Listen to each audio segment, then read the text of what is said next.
جنگ بدر بدر رمضان میں ہے کہ میں تمہیں بتاؤں کہ جب میں ملتا ہوں تو کیا ہوتا ہے۔ 313 جمعے کا دن 17 رمضان۔ جب میدان بدر میں دو لشکر آمنے سامنے کھڑے تھے، ایک طرف تھے قریش مکہ جن کے پاس طاقت، مال، ہتھیار، گھوڑے، اونٹ اور دنیاوی غرور تھا، دوسری طرف تھے اللہ کے رسول صلی اللہ علیہ وآلہ وسلم اور 313 ایمان سے لبریز سچائی پر قائم، اللہ پر توکل رکھنے والے مسلمان۔ ذرا تصور کرے اس دن کا مدینہ سے 80 میل کے فاصلے پر بدر کا علاقہ، ریگستان، ریت کے ٹیلے، کہے کہے پانی کے کنویں، اور اس صحرائی زمین پر تاریخ کا سب سے بڑا معرکہ ہونے جا رہا ہے۔ آخر جنگ بدر کیوں ہوئی، اس کے وجوہات کیا تھے اور یہ کیسے تاریخ میں ہمیشہ کے لیے ایک مثال بن گئی، تو چلیے شروع کرتے ہیں۔ آپ کو پتہ ہے نبی کریم صلی اللہ علیہ وآلہ وسلم کی زندگی میں جو سب سے زیادہ مشکل وقت تھا وہ مکہ میں گزرا۔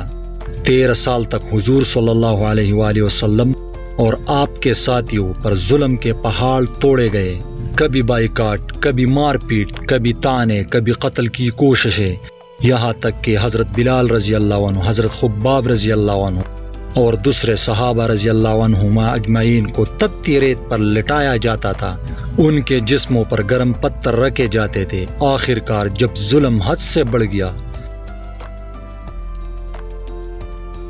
تو اللہ کے حکم سے مسلمان مدینہ کی طرف ہجرت کر گئے، لیکن قریش نے انہیں وہاں بھی سکون سے جینے نہیں دیا۔ وہ مسلسل مدینہ پر حملے کی سازشیں کرتے رہے، مسلمانوں کی اقتصادی ناکبندی کی کوشش کرتے رہے اور مدینہ میں موجود یہودی قبائل کو مسلمانوں کے خلاف اکسانے لگے۔ ایک اور بات جیسے لوگ اکثر معمولی سمجھ لیتے ہیں، وہ ابو سفیان کا قافلہ تھا۔ یہ قافلہ شام سے مالی تجارت لے کر مکہ واپس آ رہا تھا۔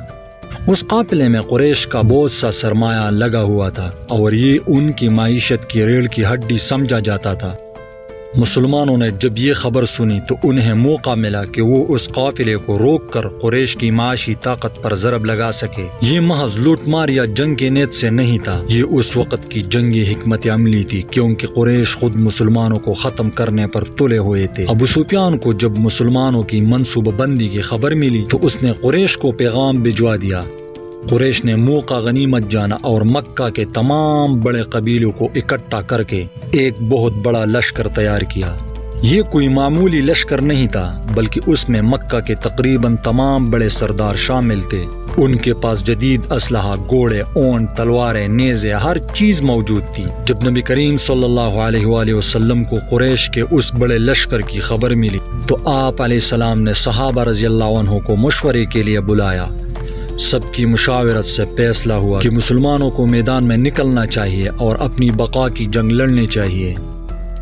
مدینہ سے مسلمانوں کا قافلہ بدر کی طرف روانہ ہوا۔ آپ اندازہ لگائیے، کل 313 صحابہ کرام مجاہدین تھے، جن میں کئی کے پاس مکمل ہتھیار بھی نہیں تھے، چند گھوڑے، چند اونٹ، باقی سب پیدل، جبکہ دشمن 1000 سے زائد اسلحہ سے لیس تجربہ کار سپاہی تھے۔ یہاں اصل بات تھی ایمان، یقین اور اللہ کی مدد کا۔ 17 رمضان 2 ہجری کو وہ دن آیا جس نے اسلام کی تاریخ بدل کر رکھ دی۔ صبح ہوتے ہی دونوں لشکر آمنے سامنے سب آرا ہو گئے۔ نبی کریم صلی اللہ علیہ وآلہ وسلم نے انتہائی حکمت سے اپنے لشکر کو ترتیب دیا۔ حضرت مقداد رضی اللہ عنہ اور حضرت سعد رضی اللہ عنہ جیسے بہادر صحابہ رضی اللہ عنہم اجمعین نے عرض کی کہ یا رسول اللہ صلی اللہ علیہ وسلم، ہم آپ کے ساتھ ہیں، جیسے بنی اسرائیل نے موسیٰ علیہ السلام سے کہا تھا کہ تم اور تمہارے رب جا کر لڑو، ہم یہاں بیٹھے ہیں، ویسا نہیں کہیں گے، بلکہ ہم کہیں گے یا رسول اللہ آپ جہاں حکم دیں گے ہم وہاں جان دینے کے لیے تیار ہیں۔ پھر میدان بدر میں وہ تاریخی لمحہ آیا جب 3 بڑے سردار عتبہ، شیبہ اور ولید میدان میں نکلے۔ مسلمانوں کی طرف سے حضرت حمزہ رضی اللہ عنہ، حضرت علی رضی اللہ عنہ اور حضرت عبیدہ رضی اللہ عنہ نکلے، اور اللہ کی مدد سے ان کو پار کو جہنم واصل کیا گیا۔ اسی دوران اللہ تعالیٰ نے اپنے خاص بندوں کی مدد کے لیے آسمان سے فرشتے نازل فرمائے۔ قرآن میں بھی اللہ نے اس کا ذکر فرمایا، وَلَقَدْ نَصَرَكُمُ اللَّهُ بِبَدْرٍ وَأَنْتُمْ أَذِلَّةٌ، اللہ نے بدر میں تمہاری مدد کی جب تم کمزور تھے۔ مسلمانوں نے اپنی جانیں ہتھیلی پر رکھ کر لڑائی کی اور اللہ کی نصرت اتری۔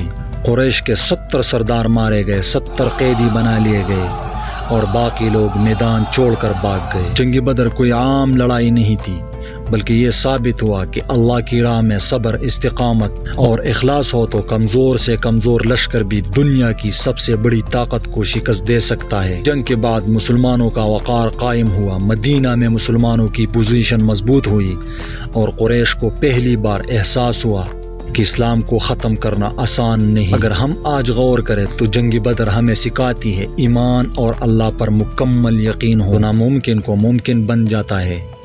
دنیاوی طاقت وقتی ہے، اللہ کی مدد اصل طاقت ہے۔ ظلم کے خلاف ڈٹ جانا ہی کامیابی کی پہلی سیڑھی ہے۔ یہ تھا جنگ بدر کا وہ حقیقی منظر جیسے ہم اکثر محض ایک قصہ سمجھ کر نظر انداز کر دیتے ہیں، لیکن حقیقت میں اس نے دنیا کی تاریخ کا دائرہ بدل دیا۔